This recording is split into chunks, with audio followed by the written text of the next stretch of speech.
Now, the Roma Wine Company of Fresno, California presents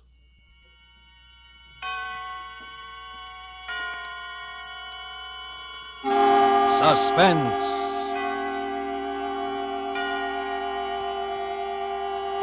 Tonight, Roma Wines bring you Mr. Joseph Cotton as star of Beyond Good and Evil, a suspense play produced, edited, and directed for Roma Wines by William Spear. Suspense, radio's outstanding theater of thrills, is presented for your enjoyment by Roma Wines. That's R-O-M-A, Roma Wines. Those excellent California wines that can add so much pleasantness to the way you live, to your happiness in entertaining guests, to your enjoyment of everyday meals. Yes, right now a glassful would be very pleasant, as Roma Wines bring you Mr. Joseph Cotton in Beyond Good and Evil by Ben Hecht and Douglas Whitney in a remarkable tale of suspense.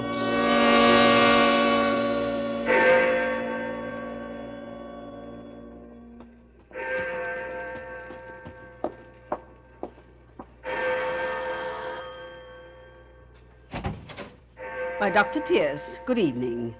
Good evening, Mary. Is Dr. McKillop still awake? Oh, yes. We don't put him to bed until 8 or later. Is evening service over already? For shame, Mary. A parson's housekeeper. And you forget we don't hold service on Wednesdays? Why, it slipped my mind it was Wednesday, sir. Of course you've come to read to Dr. McKillop. He'll be so pleased. There's so little I can do. If he were able to let us know in some way. I can tell by his eyes, sir. Whenever you're here, they fairly glow. Well, I suppose that helpless as he is, not able to speak or even write, my visits are at least a diversion. You? You're more than a diversion, sir. You're his hope, if I might say so. No, Mary. The Lord is his hope. Oh, yes, sir. The Lord struck him down with paralysis, and in time the Lord will surely free him from it. Where is the doctor? In his study, sir. We leave him there until bedtime. Very well, I'll go in for an hour or so. Stay as long as you like, Dr. Pierce. We won't disturb you. Dr. McKillop, it's Dr. Pierce come to read to you. Good evening, Dr. McKillop. Good evening. Good evening, good evening. You're a most satisfying companion, McKillop. You hang on my every word and you never talk back. Never but once. And after tonight you won't get the chance, so speak up, Doctor, why don't you? No? Oh, of course, the cat's got your tongue. Well, I'll turn up the lights a bit so I can at least bask in your baleful stare. Yeah, that's better, much better. Yes, tonight is your last chance, McKillop. Tonight is the consummation, the grand finale, the end, Act 3 curtain on a great play about death, redemption, about good and evil. And I won't shrink from your eyes tonight, McKillop. Your eyes can't kill. But I can kill. I have the mind and the will and the hands. I've killed one man, you know that. And tonight I'm going to kill again. No reading from the good book tonight, Doctor. No more metaphysics now. I'm going to tell you a story. Much of it is ancient history to you, but I think there's enough new to hold your interest. I know it'll hold my interest because I enjoy talking about myself. Well, you already know I killed a man. You know who he was. And you even know who I was before I became Dr. Howard Pierce, pastor of this good and godly community. At least you know the name, Philip Gentry. But you never knew the soul of Philip Gentry, Doctor. The contempt, the sum of evil that was in me the night it all began. That was 3 months ago, a stormy night, as you remember. And where was I? I was crouching in a swamp with a man named Mac, because we had just escaped from prison, hiding like an animal in a deep mud and ooze, alien from the whole human race. Gentry, where you going? To the highway, fool. You have to get out of this mud and make time. But Pete's back there in the swamp. You can't leave him. Why not? We gotta all stick together. He'll die back there. Listen, we took equal chances when we made this break. I'm not taking extra chances for anyone. We've got to make time before daylight and before the rain stops. We'll bring out dogs in the morning. Dogs? Okay, you're the boss. There's the highway now, beyond the fence. Okay, so what do we do now? Where do we go? We split up. Split? But Gentry, shouldn't we stick together? We split up. I go my way, you go yours. I'll meet you in Chicago later. At Tony's place? At Tony's place. In 2 or 3 weeks, when the manhunt cools off. Okay, we'll make a great team, you and me. We'll make them suckers scream. Chicago. And then maybe South America. All right, Mac, save the dreaming for later. Right now, you get moving. Now go on, fast.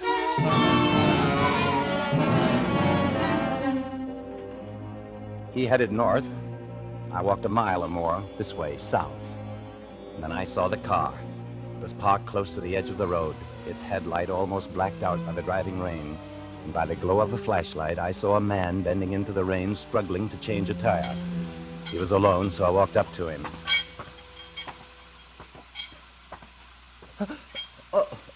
You startled me. I didn't expect to see anyone out so late. You picked a bad night for a flat. Yes, it's the second today. I'm going to be awfully late. Here, let me... Oh, no, but if you'd hold the light. Sure. Come a long way? Yeah, from Detroit. I'm on my way to Carlton. I was supposed to get there this afternoon. That your home, Carlton? Well, it will be. I'm the new minister there. My name's Pierce. Oh, of course. I didn't notice you were a preacher. Do you know Carlton? Well, pretty well. I'm taking over for old Dr. McKillop at Grace Church. Oh, yeah, I've heard of him. He's been in bad health, so I'm taking his place. This bolt is stubborn. I can't seem to get it. Here, let me try. No, I'll manage if I can just... Give me the wrench. No, really, just hold the light. I said give me the wrench. Well, all right, it's awfully good of you, but... Oh, wait, what are you doing? I need your car, Dr. Pierce. You're going to be even later than you thought. Oh, no, please, don't hit me. No, help!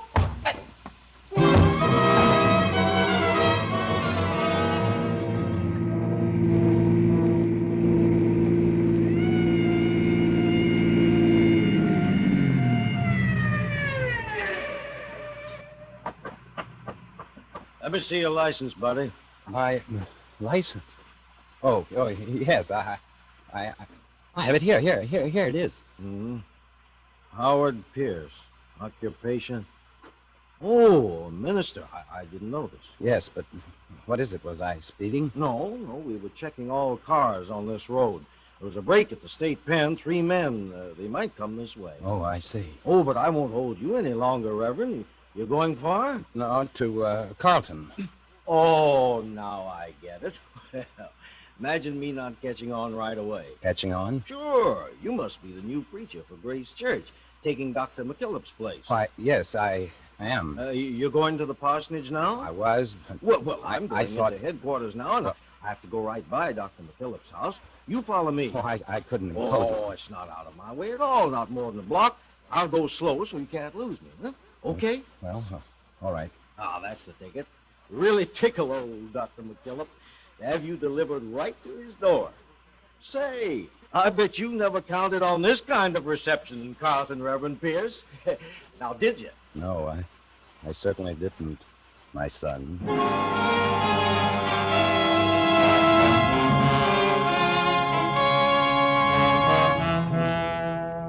For Suspense, Roma Wines are bringing you as star Mr. Joseph Cotton in Beyond Good and Evil by Ben Hecht and Douglas Whitney. Roma Wines' presentation tonight in radio's outstanding theater of thrills, Suspense.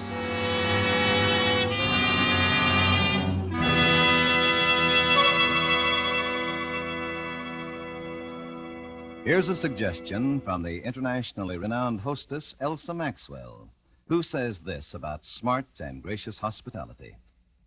Next time you entertain, flatter your guests by serving glorious gold and amber Roma California sherry.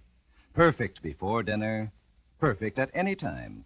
A most delightful wine of light, nut-like taste. Serve cool. From California's choicest vineyards come the carefully selected wine grapes for distinguished Roma sherry and all fine Roma wines. Remember, good Roma wines never vary in fine quality, are always pleasing, the happy result of selected grapes, carefully picked at their peak of flavor goodness, gently pressed, then unhurriedly, guided to perfection by the ancient skill of Roma's famed wineries. Yes, good Roma wines are always delicious, yet cost only pennies a glass. Remember, because of uniformly fine quality at reasonable cost, more Americans enjoy Roma than any other wine. R-O-M-A, Roma wines. And now, Roma Wines bring back to our Hollywood soundstage Joseph Cotton as Philip Gentry in Beyond Good and Evil, a play well calculated to keep you in suspense.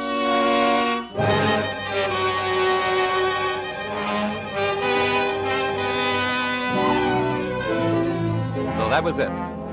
My arrival in your dull, pleasant town of Carlton, remember? Officer Owens and your very beautiful daughter escorted me into your study. Father, Mr. Owens brought Dr. Pierce. Dr. Pierce, come in, come in. You and Mr. Owen wait outside for a few minutes, Lucy. Yes. Okay. All right, Father. Sit over here, Dr. Pierce.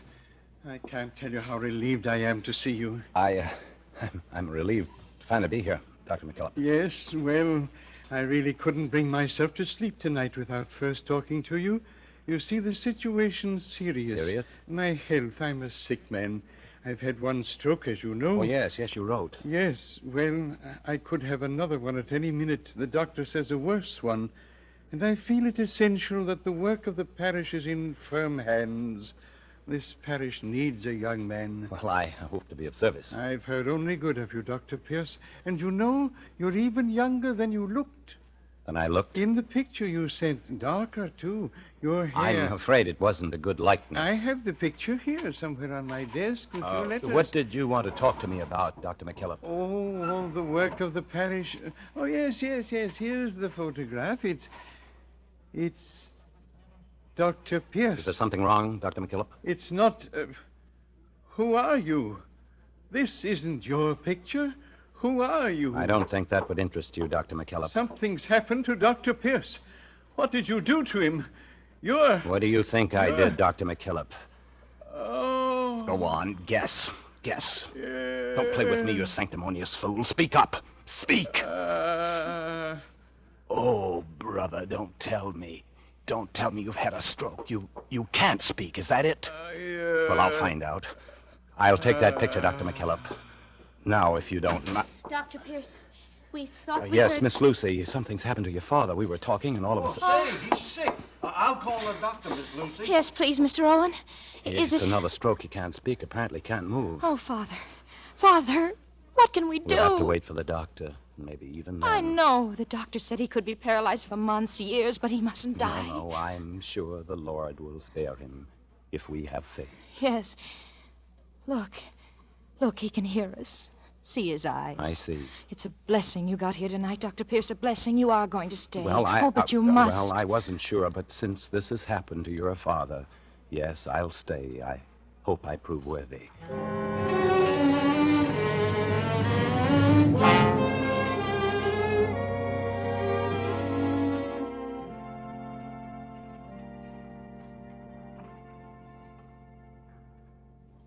Dear friends, you may wonder that I chose this subject for my first sermon to you, the agony of the thief. It is no wonder, for as I spoke to you of such a man, a thief beaten, outcast, and alone, I spoke at the same time of each of us, from the mighty to the fallen, of that substance which we all share, our human dignity as beings made in the image of God. Remember the agony of our Lord, who shared by two thieves, crucified beside him, that he might be numbered among the transgressors. And remember his words to one, "Verily I say unto thee, today shalt thou be with me in paradise." We will sing hymn 426, O God, our help in ages past.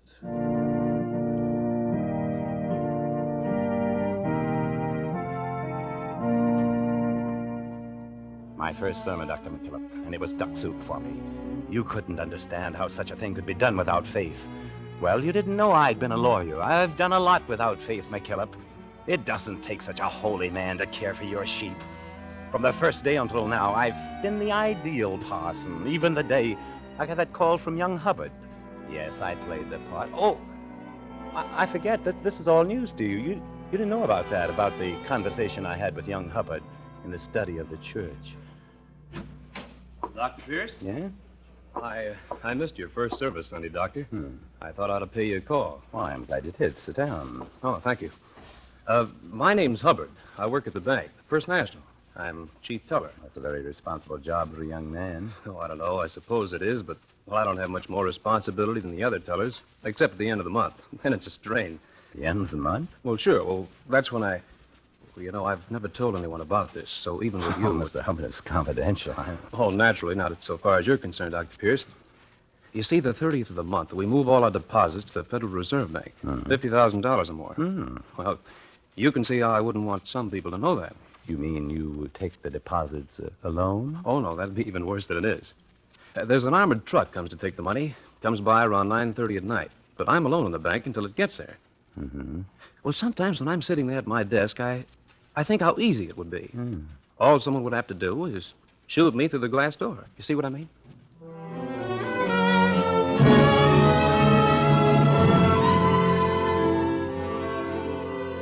Faith McKillop. God never sendeth mouth, but he sendeth meat. Out of all this community's 35,000 souls, Hubbard chose me to share that secret. Sent a letter that night to Mac, care of Tony's in Chicago. As you can see, Mac, the setup is simple and foolproof. If you do as I say, leave Tony's now, hide out until the 28th of June, then head this way. Case the job first, because you must be at the bank not later than 9 p.m. on the 30th. Yours, Gentry.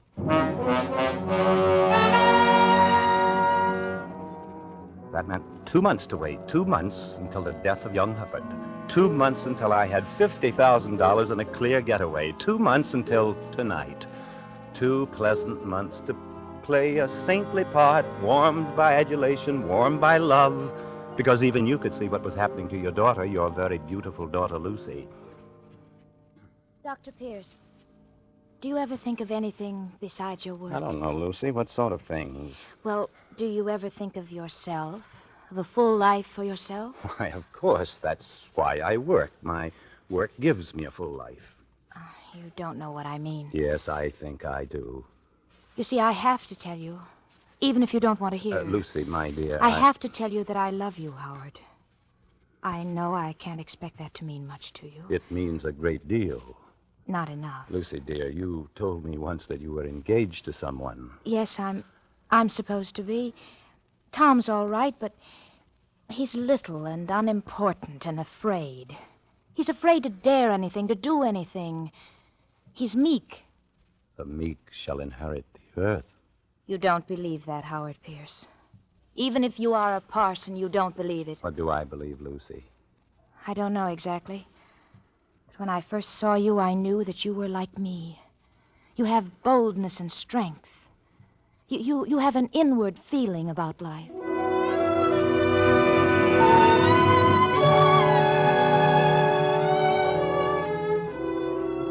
I let it ride. There wasn't any harm in that, Doctor, so far as I could see. Lucy was a great help, blinded by what she called love. And what did I feel? Love? Doctor, a man who has mastered the use of words as I have no longer knows what they mean, but only what they do. With Lucy, so long as the word love served me, I used it. After a while, it became a source of danger. That was last week, Wednesday, when I came in the evening to read to you. Howard, the most wonderful news. Guess. How can I guess? Don't you know? The most wonderful thing that could ever happen to us. What's that, Lucy? Well, I've never breathed a word to Father about us because you asked me not to. Not until he can talk to us and give his blessing. Lucy, you didn't... No, not yet. But the doctor was here today, and he told me Father will speak again soon, any day now. No. He doesn't know why he hasn't already. Isn't that wonderful? Yes, it is. Howard, what's the matter? Nothing's the matter. But there is. I can see that you... Sit down, Lucy. All right, Howard. I was going to tell you before, my dear. You see, well, I can't marry you, not ever. You can't... Now, please, you mustn't ask me why. It doesn't matter why. Do you understand? It's because you don't love me. If you have to believe that, all right. Only you must go on and live your life as though you never met me. As though I never met you. Do you know what that means? Whatever it means. It means I'll marry Tom. It means I'll have a little, quiet, secure life. The best life for you, Lucy. Tom in place of you. Well, maybe you're right. I won't ever have great happiness with him, but after this, I'll never have a greater unhappiness. You mustn't be bitter, Lucy. If you hadn't known me, you would have married your Tom, and you would have loved him. All right. All right, I will marry him. I'll marry him this week in church, and you'll perform the service, Howard. You'll be the one to make me Mrs. Tom Hubbard. Who did you say? Tom Hubbard. I'll be a banker's wife. I never knew his name before. Well, no matter what you think, Lucy, I'm sure you'll be happy.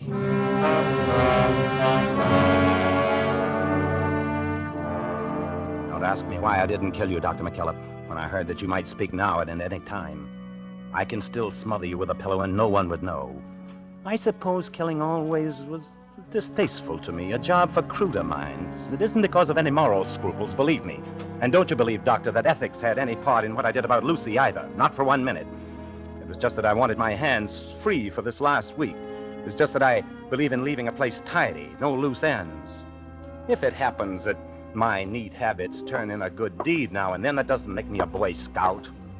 After all, if I were a higher being like you, I might be upset by thinking of such things as, killing Lucy's husband tonight, Tom Hubbard, as he sits at his desk at the bank. Here it is, the 30th, and I've got a very important date in half an hour. Well, Doctor, did that interest you? Now that you know the real Philip Gentry, do you understand? I doubt it. I doubt if you, with your good book and your hymnal, your years of tending the good sheep in the rich green pastures here, could ever understand 1/10 of what a man like me feels and is. It doesn't matter. I don't need your understanding. Good night, Doctor, and sleep well. Good night, Dr. Pierce. Will you drop in tomorrow? Tomorrow? Well, we'll see about tomorrow. We'll see.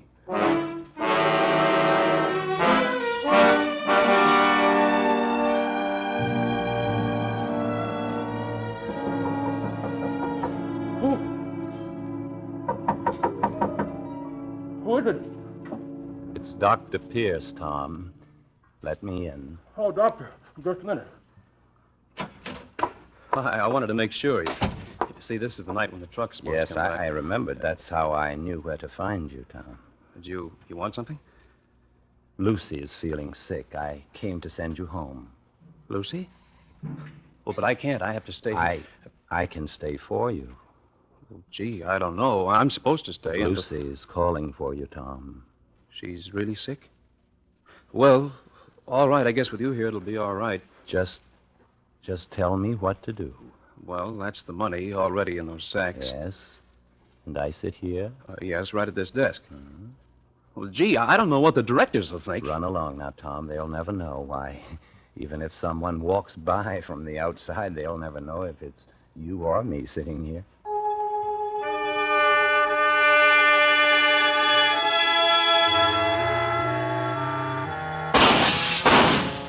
There. That got him right through the head.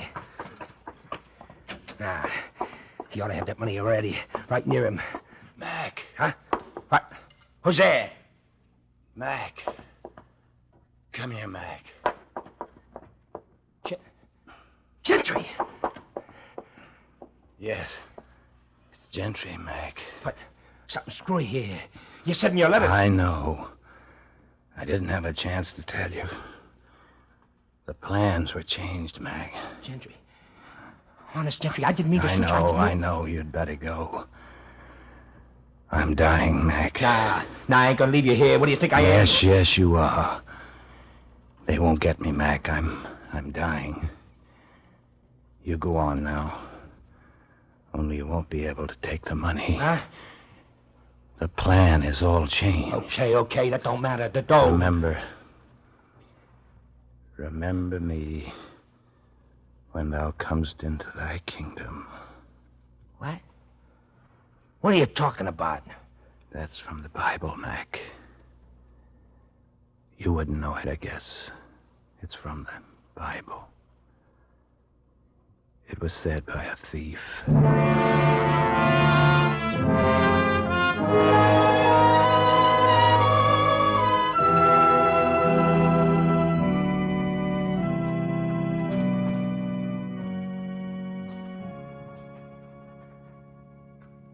This, dear friends, was the man, Philip Gentry, or Dr. Pierce, or whatever other name he may choose in eternity. The man whom we bury today. That night when he stood above my bed, pouring defiance and bitterness into my ears, thinking that I was paralyzed, I could both speak and write. My paralysis had been gone for many days, but I did not speak, because I knew what Philip Gentry would do, what he had to do. I knew what he denied, that to accomplish work as he had in God's vineyard, a man must have faith, even though he denied that faith. That is why, in spite of all, he protected my daughter's happiness. That is why he could not kill me, for the work he did here had molded him, in spite of himself, into a man who was truly a servant of God. To such a man, our Lord would say, "Verily, I say unto you, today shalt thou be with me in paradise."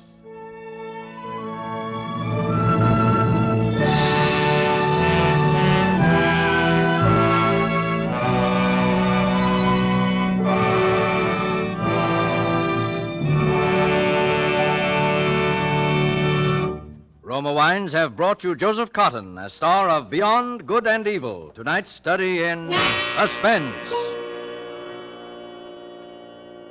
This is Truman Bradley for Roma Wines, the sponsor of Suspense.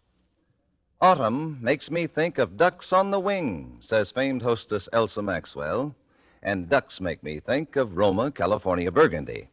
Roma Burgundy because it's a robust wine for a robust time of the year. So delicious with the savory foods of fall, ducks, stew, beef, or spaghetti. I find Roma Burgundy, served cool, makes food so much more enjoyable. Try Roma Burgundy with dinner tomorrow. You'll enjoy the tart piquancy and fruity taste of this vintner's masterpiece. Yes, like all Roma wines, this is wine at its best in uniform quality. For Manhattan Magic or a perfect martini, use Roma Vermouth, the better vermouth that makes better cocktails. Made and bottled in sunny California. Enjoy Roma wines of fine quality every day. Now featured at new low prices by leading wine merchants everywhere. Joseph Cotton appeared through the courtesy of David O. Selznick, producer of Alfred Hitchcock's Spellbound. Next Thursday, you will hear Mr. Henry Fonda as star of Suspense, radio's outstanding theater of thrills. Presented by Roma Wines, R-O-M-A, made in California for enjoyment throughout the world.